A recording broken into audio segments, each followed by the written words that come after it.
of the life of our great Maratha warrior in a form of a dance.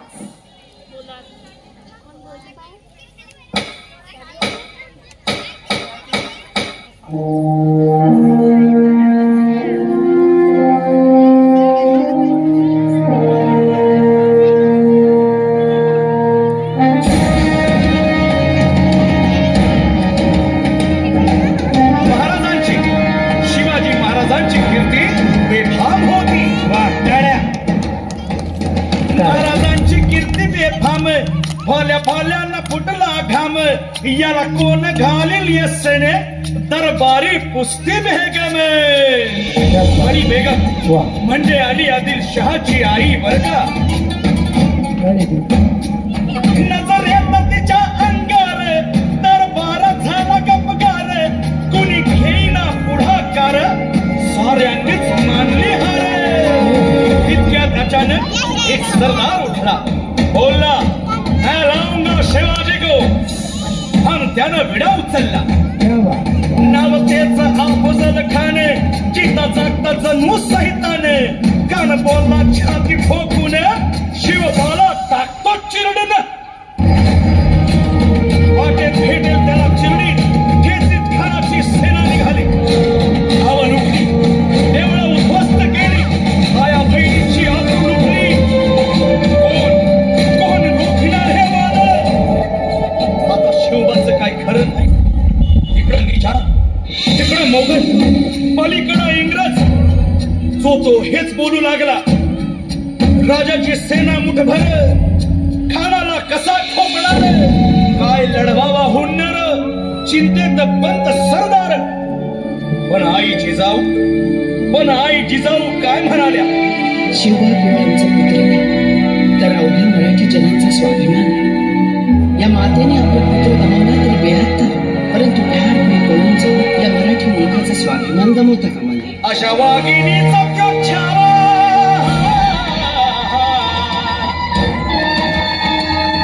अशा वाघिणीचा त्यो छावा गणिमाला कसा खेचावा डोक्यात नेहमी कावा भेटीचा धाडा सांगावा.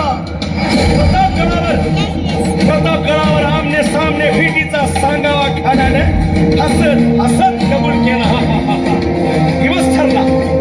दिवस ठरला आणि ठरल्याप्रमाणे प्रतापगडच्या पायथ्याशी खान हे प्रतापगडच्या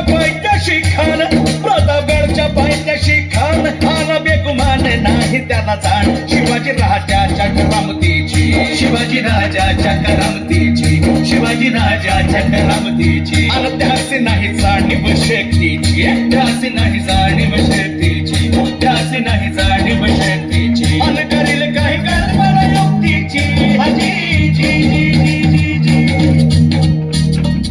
खानाच्या भेटीसाठी महाराजांना एक शानदार शामियाना उभारला होता.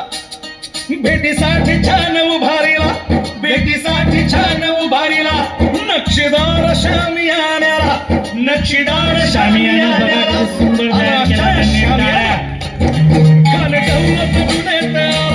कान डौलत गुन्ह्यात राजाला पाहून खान म्हणतो कसा आओ शिवाजी आओ हमारे गले लग जाओ आओ. खान हाक मारी तो हसरी रोकून न जाना गहिरी. खानानं राजाला आलिंगन दिलं आणि दगा केला. खान स्वाभिमान मान्या कट्यारीचा वार केला. छत्रपती शिवाजी महाराज की. खानाचा वार फुका गेला आणि गडबडला. इतक्यात महाराजानं पोटामधली केला वाघेनं खालचा वारात केला.